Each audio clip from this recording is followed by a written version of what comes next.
ابراہیم علیہ السلام کی بیوی سارہ علیہ السلام. سارہ کون ہے؟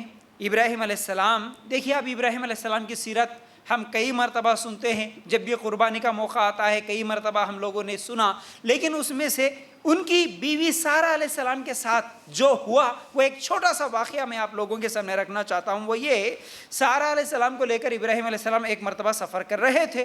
ان کی اپنی قوم کو چھوڑ دے کے، وہ سب قربانیاں دے کے ابراہیم علیہ السلام جا رہے اپنی بیوی کے ساتھ. جاتے جاتے راستے میں ایک بادشاہ، ایک علاقہ تھا، اس علاقے کا ایک بادشاہ تھا جو کہ بہت برا آدمی تھا.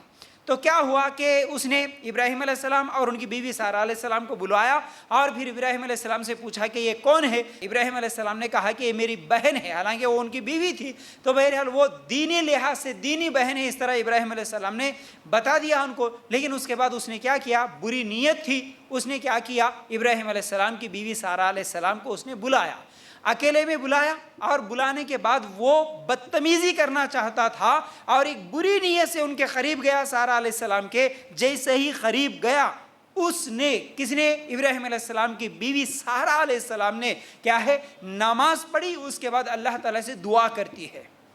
کیا دعا کرتی ہے؟ سنیے غور سے ان الفاظ کے اوپر. سارہ علیہ السلام دعا کرتی ہے، اللہ، میں اگر تجھ پر اور تیرے رسول پر ایمان رکھتی ہوں، اور اگر میں نے اپنے شوہر کے سوا اپنی شرمگاہ کی حفاظت کی ہے، تو مجھ پر یہ کافر کو مسلط نہ کر، اس کافر کو مسلط نہ کر. بس یہ دعا کرنا تھا کہ اس بادشاہ کے، جو کہ بری نیت سے ہاتھ پکڑنا چاہا تھا سارہ علیہ السلام کی، اس کے وہیں پر، وہ جہاں ٹھہرا تھا وہیں پر اس کے پیر زمین میں دھس گئے.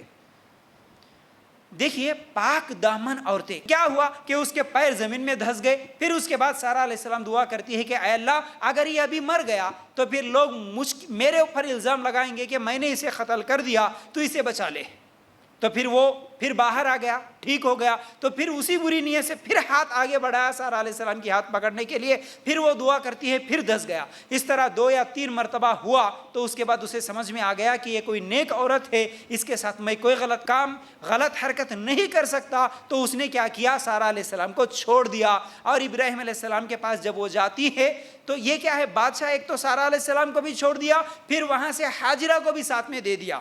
حاجرہ جو ہے ابراہیم علیہ السلام کی جو دوسری بیوی ہے، یہ اسی بادشاہ کے پاس رہتی ہے، عورت تھی. اس بادشاہ نے تحفے میں حاجرہ کو بھی سارہ علیہ السلام کے ساتھ بھیج دیا. جب وہ ابراہیم علیہ السلام کے پاس جاتی ہے تو ابراہیم علیہ السلام سوال کرتے ہیں کیا ہوا؟ تو سارہ علیہ السلام جواب میں کہتی ہے، اللہ نے اس کافر کے فریب کو اس کے منہ پر ہی دے مارا. صحیح بخاری کی یہ روایت ہے. تو کیا معلوم ہوا اس سے؟ ایمان لانے کی وجہ سے، ایک ایمان والی تھی، مومنہ تھی، لیکن اب دیکھیے ایک برا آدمی، ایک برا شخص، ایک غلط نیت سے، زنا کرنے کی نیت سے اس عورت کے قریب جب آتا ہے، تو جو نیک عورت ہوتی ہے جب وہ اللہ تعالیٰ سے دعا کرتی ہے تو اللہ تعالیٰ اس کی دعا کو قبول کر لیتا ہے. اللہ تعالیٰ اس فتنے سے بچا لیتا ہے اس عورت کو. یہ عورت یعنی سارہ علیہ السلام جو ہے ابراہیم علیہ السلام کی بیوی، ایک تو ایمان کی وجہ سے اور دوسرا پاک دامنی کی وجہ سے، جو اب یہاں پر کیا ہے؟ سوال کر رہی ہے، اللہ تعالیٰ سے دعا کر رہی ہے، اگر اللہ، میں اس بات پر سچی ہوں. کس بات پر؟ کہ میں ایمان لائی تجھ پر اور تیرے رسول پر. یعنی تیرے رسول کون؟ ابراہیم علیہ السلام. میں ایک تو ایمان لائی اور دوسرا کہتی ہے کہ میں نے اپنے شرمگاہ کی حفاظت کی ہے، میں پاک دامن عورت ہوں. اللہ، ان 2 باتوں میں سچی ہوں، تو اس ظالم بادشاہ سے مجھے بچا لے. تو دعا میں ایک نیکی کا وسیلہ لے کے یہاں پر وہ عورت دعا کرتی ہے. تو کیا ہمارا ایمان بھی ایسا ہے؟ اور ہمارے معاشرے میں جو حالات ہے دیکھ لینا، پاک دامنی کے الگ سے مجھے بتانے کی اس پر ضرورت نہیں ہے. اگر ایسا ایمان، ایسی حیا، ایسی پاک دامنی ہو، آج بھی اللہ تعالیٰ ضرور مدد کرے گا. ورنہ آج حالات دیکھ رہے ہیں، کتنے ظالم اور ظلم کرنے والے لوگ ہیں جو آج مسلمانوں کے اوپر ٹوٹ پڑے ہیں. آج اللہ تعالیٰ کی مدد نظر نہیں آتی، اللہ کی مدد نظر نہیں آتی.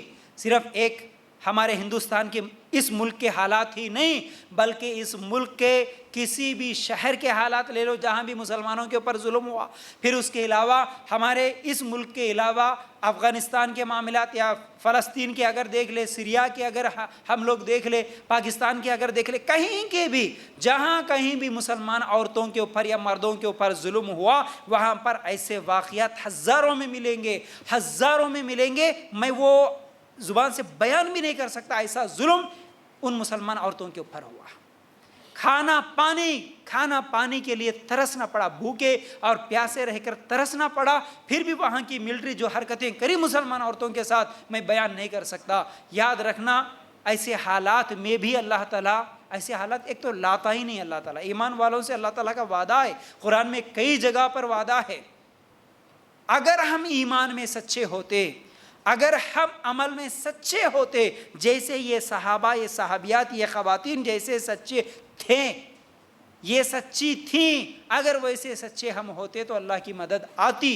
آج ہم خود اسلام کا مذاق اڑانے والے، ہم خود کیا ہے، ایمان میں ہماری مضبوطی نہیں، ہم خود شرک اور بدعت میں ملوث، تو پھر اللہ تعالیٰ کی مدد کیسے آئے گی؟ یاد رکھنا۔